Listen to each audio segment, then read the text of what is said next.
Bon, salut Daniel, je voulais te faire une petite réponse vidéo parce que c'est un sujet qui me travaille et sur papier c'est un format trop court.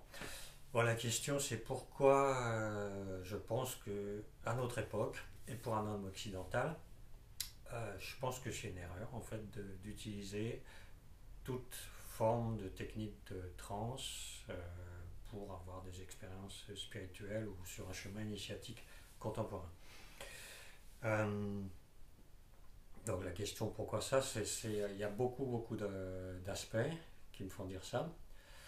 Et peut-être une des manières les plus simples, c'est je me situe par rapport à l'évolution de l'humanité. Je sais que ça t'est cher aussi comme sujet.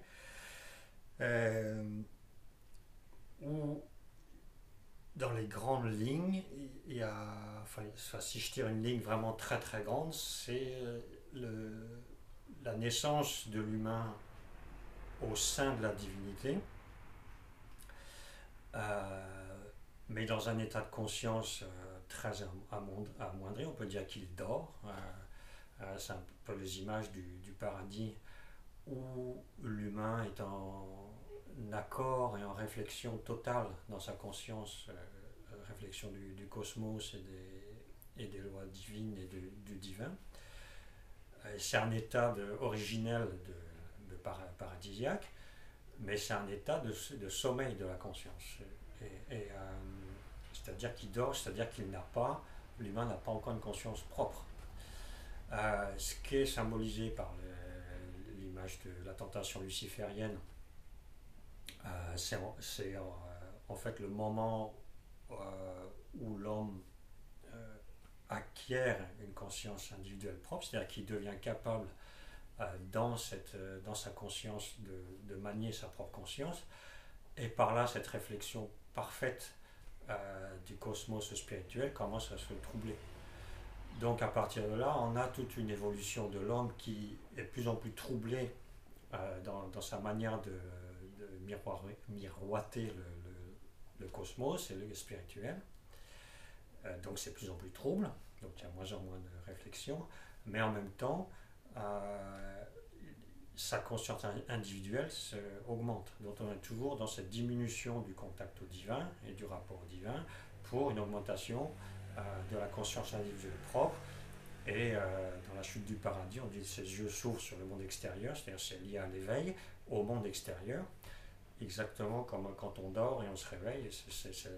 C'est la même chose en plus petit. Dans le sommeil, on retrouve le monde spirituel et on dort. Et quand on s'éveille, on retrouve le monde extérieur et la conscience du moi. Bon, je t'apprends rien, tu sais tout ça, mais c'est dans ce contexte-là où je comprends qu'il y a eu des initiations anciennes qui sont appelées par Steiner des initiations nocturnes,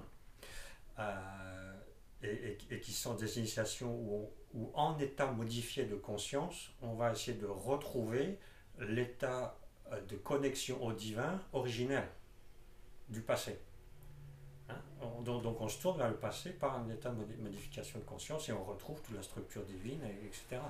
Euh, euh, donc, donc ça veut dire qu'on amoindrit sa conscience, on la met en état modifié pour avoir une initiation. Et ça, c'était OK juste avant le Christ, parce que le Christ, quand il fait la résurrection de Lazare, enfin, il apporte les mystères qui se passaient dans le secret des temples et au cours de cérémonies initiatiques. Il les amène au grand jour, c'est-à-dire il les met dans la conscience de jour pour tout le monde. C'est ce que les prêtres n'aiment pas. Ils disent cet homme fait bien des signes et ils décident de le zigouiller à ce moment-là. C'est Steiner qui raconte ça. Donc parce que en fait, il dévoile les secrets des temples.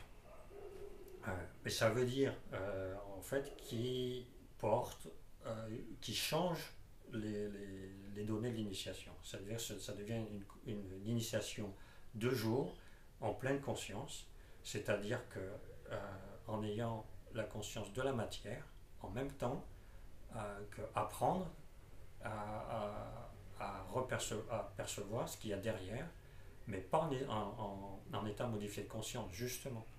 Parce que ça nous a coûté tellement, on a perdu toute la divinité pour développer cet état d'éveil, parce qu'on peut dire que c'est très très long. Ouais, moi je ne peux pas faire toute l'histoire, puis tu la connais mieux que moi. Mais bon, pour arriver à un état de conscience éveillée, euh, bon, ça a coûté jusqu'à la Renaissance. Euh, donc voilà, on a perdu beaucoup, ça a coûté beaucoup d'efforts, mais on a gagné la liberté de penser. Et c'est ce qu'on perd quand on se met en état de modifier de conscience. C'est un truc extérieur qui vient modifier notre conscience, on perd notre liberté, on perd notre force individuelle. C'est deux faits de technique. Hein. Donc voilà, c'est pour ça que moi je m'oppose. Je me dis, on a payé le prix fort pour arriver à une conscience individuelle. Le pas suivant, c'est une conscience individuelle augmentée, une conscience individuelle de la matière, augmentée, mais en pleine conscience, sans rien perdre de ce qu'on a acquis, de, de la conscience des forces derrière, des forces spirituelles derrière la matière.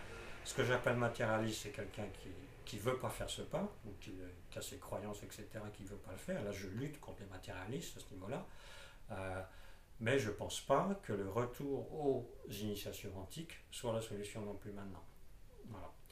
Donc c'est pour ça. Je ne pouvais pas expliquer ça sur un très court papier. Je le fais en vidéo, c'est une première pour moi de répondre comme ça à chaud sur un truc. Voilà. Bon. Après, c'est mon chemin, c'est ce que je crois, c'est ce que je déduis de l'observation de l'évolution de la conscience. Ça se retrouve dans l'histoire de l'art, c'est par là que je comprends les choses pas mal. Voilà, voilà. Voilà mon point de vue sur la question. J'espère que ça amène un peu quelque chose pour le débat, tout le monde. C'est pour ça que je le fais. Bisous à tout le monde.